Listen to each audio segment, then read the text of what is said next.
warahmatullahi wabarakatuh. Saya Dinda Ulanda dari kelas 2D S1 Akuntansi Fakultas Ekonomi dan Bisnis Universitas Bengkulu. Pada kali ini saya akan membahas materi tentang inventory atau biasa disebut dengan persediaan. Nah, PSAK yang mengatur tentang inventory ini yaitu PSAK nomor 14. Artinya, apabila kita bekerja pada suatu perusahaan, maka yang menjadi acuan kita yaitu PSAK nomor 14. Nah, untuk materi yang pertama yaitu kita akan membahas persediaan pada perusahaan dagang dan perusahaan manufaktur. Pada perusahaan dagang terdapat persediaan barang dagangan yang merupakan persediaan berupa barang dagangan yang dibeli perusahaan untuk dijual kembali tanpa mengubah bentuk dari barang tersebut. Nah, untuk persediaan pada perusahaan manufaktur itu dibagi menjadi 3 persediaan, yaitu persediaan bahan baku, persediaan barang dalam proses, dan persediaan barang jadi. Nah, persediaan bahan baku ini berarti dia berupa bahan yang dibeli oleh perusahaan untuk diproses. Nah, dalam proses produksi tersebut menghasilkan barang jadi. Nah, jika kita ditanya kapan persediaan bahan baku ini memberikan manfaat bagi perusahaan, nah bisa kita jawab yaitu ketika persediaan itu sudah dipakai atau digunakan untuk menghasilkan barang jadi. Nah, yang kedua yaitu persediaan barang dalam proses. Nah, persediaan barang dalam proses yaitu persediaan berupa barang yang sampai akhir periode ketika kita menyusun laporan keuangan itu sudah menyerap biaya produksi, tetapi sampai akhir periode belum diselesaikan pengerjaannya. Nah, di periode berikutnya itu akan dilanjutkan kembali pengerjaannya sampai menjadi barang jadi.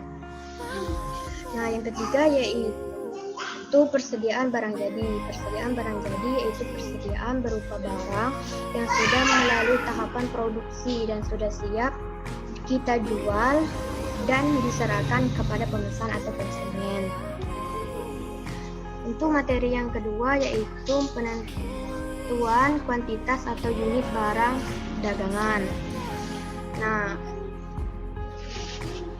untuk mencatat persediaan kita bisa menentukan unit kuantitas barang dagang itu tergantung kita ingin menggunakan sistem pencatatan persediaan yang mana.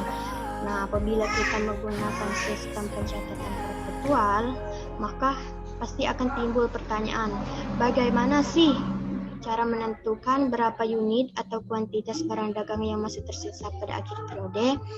Nah, maka jawabannya yaitu kan kita menggunakan sistem pencatatan perpetual.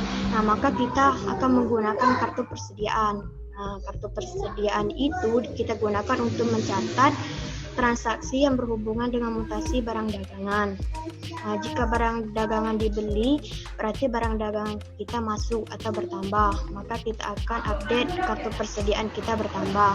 Dan sebaliknya, ketika barang kita sudah dijual, maka kita update juga kartu persediaan barang kita berkurang. Sehingga kapanpun kita bisa mengetahui berapa jumlah persediaan yang masih tersisa atau belum terjual. Nah, lain halnya jika kita menggunakan sistem pencatatan periodik. Nah, pada sistem pencatatan periodik ini kita tidak menggunakan kartu persediaan, tetapi kita menggunakan perhitungan fisik persediaan. Maka setiap akhir periode itu kita melakukan perhitungan fisik persediaan. Nah, jika kita menggunakan sistem pencatatan periodik ini, maka jurnal penyesuaiannya itu harus dibuat karena untuk menghapus nilai persediaan barang dagangan awal dan memunculkan nilai persediaan barang dagangan akhir. Untuk pembahasan yang ketiga yaitu masalah permasalahan dalam penentuan kuantitas persediaan. Yang pertama yaitu pengakuan kepemilikan atas barang dalam pengiriman. Nah, syarat kesepakatan kapan peralihan kepemilikan barang dari penjual kepada pembeli, yaitu yang pertama bisa digunakan yaitu FOB shipping point, yang berarti kesepakatan di mana pemilik barang dagang sudah beralih dari penjual kepada pembeli sejak di gudang penjual, sehingga yang membayar biaya angkut adalah pembeli. Nah, sedangkan yang FOB destination point itu kebalikannya, di mana kesepakatan kepemilikan barang dagangan baru beralih dari penjual kepada pembeli setelah barang sampai di gudang pembeli, sehingga yang membayar biaya angkut adalah penjual. Nah, untuk yang kedua yaitu barang konsinyasi atau barang titipan, merupakan barang dagangan milik perusahaan lain atau orang lain yang dititipkan kepada perusahaan kita untuk kita jual.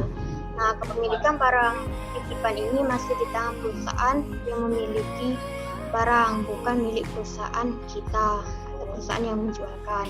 Sehingga perusahaan yang menjualkan atau perusahaan kita tidak boleh mengakui barang konsinyasi atau barang titipan tersebut sebagai persediaan barang dagangan milik kita.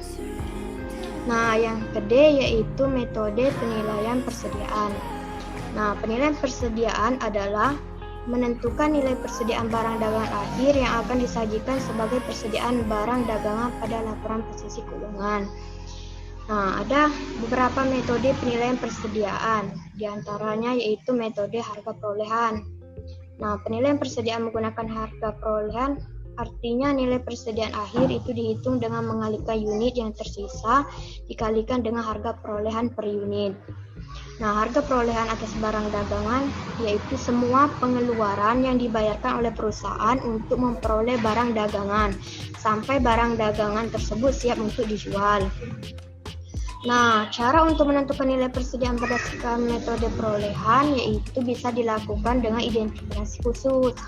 Nah, nilai persediaan barang dagang akhir dihitung untuk unit yang masih tersisa pada akhir periode dikaitkan dengan harga perolehan atas barang yang masih tersisa tersebut. Nah, biasanya identifikasi khusus ini digunakan untuk jenis barang yang memiliki kode unik seperti mobil dan motor, yang setiap unitnya itu memiliki nomor mesin yang berbeda. Nah, yang kedua yaitu asumsi arus harga perolehan. Pertama yaitu bisa menggunakan FIFO atau first in first out. Nah, itu persediaan dengan nilai perolehan awal masuk akan dijual atau digunakan terlebih dahulu, sehingga persediaan akhir dinilai dengan nilai perolehan persediaan yang terakhir masuk. Di mana FIFO ini nilai persediaan barang dagang akhir dihitung dengan mengalihkan unit yang tersisa dengan harga perolehan per unit urut harga perolehan terakhir. Nah, sedangkan LIFO yaitu persediaan dengan nilai perolehan terakhir masuk akan dijual atau digunakan terlebih dahulu, sehingga persediaan akhir dinilai dan dilaporkan berdasarkan nilai perolehan persediaan yang awal masuk. Nah, di mana LIFO ini nilai persediaan barang dagang akhir dihitung dengan mengalihkan unit yang tersisa dengan harga perolehan per unit urut harga perolehan awal. Nah, jika FIFO tadi yaitu urut harga perolehan terakhir, maka LIFO ini urut harga perolehan awal. Nah, metode LIFO ini tidak diperkenalkan oleh SAK IFRS karena nilai persediaan yang disajikan pada laporan posisi keuangan itu tidak relevan dengan harga yang berlaku di pasar.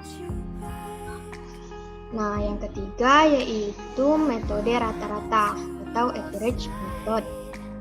Nah, nilai persediaan akhir akan menghasilkan nilai antara nilai FIFO dan nilai persediaan LIFO, di mana nilai persediaan barang dagang akhir dihitung dengan mengalihkan unit yang tersisa dengan harga perolehan rata-rata per unit. Nah, mungkin itu saja yang dapat saya sampaikan pada materi inventory kali ini. Terima kasih. Wassalamualaikum warahmatullahi wabarakatuh. Why you always in the mood? Fuck around like I'm brand new.